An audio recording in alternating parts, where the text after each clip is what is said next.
Rahul, I must tell you that you will not be unemployed for long. Your ability to work the way in what business requires and drawing parallel to cricket was incredible. That's nice coming from Asia's #1 executive search group. So Thank you very much. Because when you started talking, I first put the cap of an admirer. After you began getting the momentum, I started putting a cap of an evaluator, which is my DNA, and I think incredible. it's nice to know that food will still be on the table. It's almost on the table. So first of all, Rahul,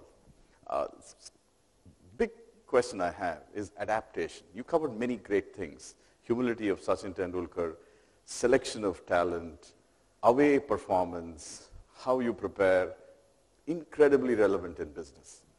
Your talk about pitches being different in different parts of the world, similarly customer pitches. When we go and pitch internationally, it's so different. Adaptation. You adapted, Sachin adapted, several people adapted from the dull, boring test cricket to wonderful limited overs cricket. I don't know, you may not even be old enough those days.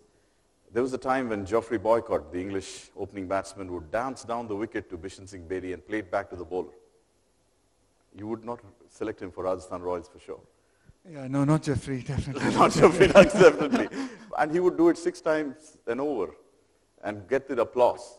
Even in Bangalore, if you were reckless and if you sweep a bowler who's turning against, a left-arm spinner, you sweep him, you will not be in the net, called for the nets again. So how did you guys adapt so much? You started hitting sixes, flat sixes, dancing down the wicket for even fast bowlers these days. How did you guys adapt? Is it preparation, or is it just that it's in your DNA, or just the passion? What do you guys do to become masters of all trades? I think Suresh, I think it's sort of come down to firstly recognizing that I think actually accepting in some ways, and I sort of go back a little bit to my one-day career as well. I was actually dropped from the one-day side for a brief period, and then I came back. It's actually firstly actually accepting that you actually need to improve. You actually need to get better. You actually need to recognize that, look, maybe I am not good enough in those conditions. What am I going to do about it? You know, just having firstly, I think the desire, the hunger to wanting to do well abroad, and then recognizing what, I guess, your strengths and weaknesses are, preparing for them, creating that environment that allows you to prepare for them. So whether it was trying to play on green wickets at the Chinnaswamy Stadium in Bangalore, or trying to hit sixes in the nets, it sort of a lot came down to preparation. And I think last but not least is belief. You know, and I think that's been one of the great things for me to see is just the amount of belief that the young batsmen of today have.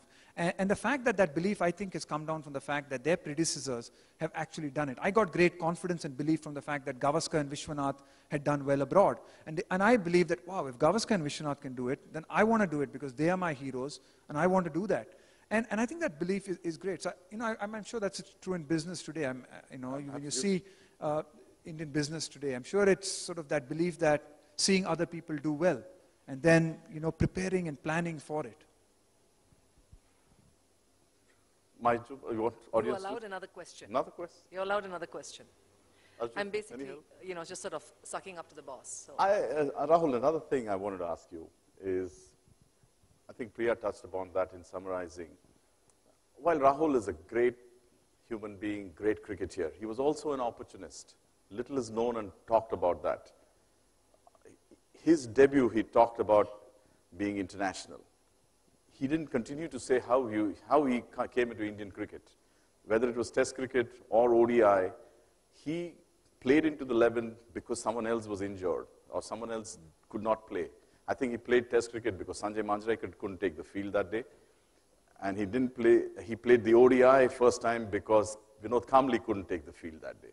And the first test he debuted, and what a debut it was. He played for 6 hours, as if to tell that, look, Sanjay Manjrekar, it's not possible anymore that I need to wait in the dressing room.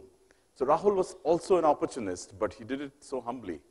So is an individual player today, Rahul, more opportunistic to be in the playing 11, to be in the limelight, or does he genuinely think for the team? Well, I think, I've got to know Sanjay quite well, and he's actually quite a good friend. And he never forgets that, and he always reminds me about that. And he says, if I had known what was going to happen, Rahul, I would have played with that broken leg, and I wouldn't have given you a chance.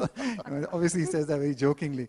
But I think deep down in all of us, Suresh, I think we're sportsmen. And, there is, I think we are opportunists. I think we just couch it very, Very nicely. nicely. But, there is that, I guess, that hunger and the desire of wanting to be there. And as, look, I think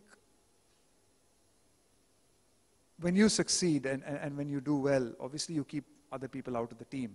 That's just the way it works. I mean, that's reality. And you also recognize the fact, and you have to be humble enough to recognize the fact that if you don't keep doing well, somebody else is going to take your place, and that's just the natural cycle. So I think there is that, I guess, that deep down there's that, what do I call it, that hunger or the desire or that killer instinct, for want of a better word, in most of the good sportsmen I've known. I think they, they all couch it very beautifully, and they're humble enough to recognize that a lot of it is a God-given talent. They have to work hard at it. They have to keep maintaining it. They have to keep, honing their skills. But there is that deep down killer instinct, I think, in a lot of sportsmen. Thank you.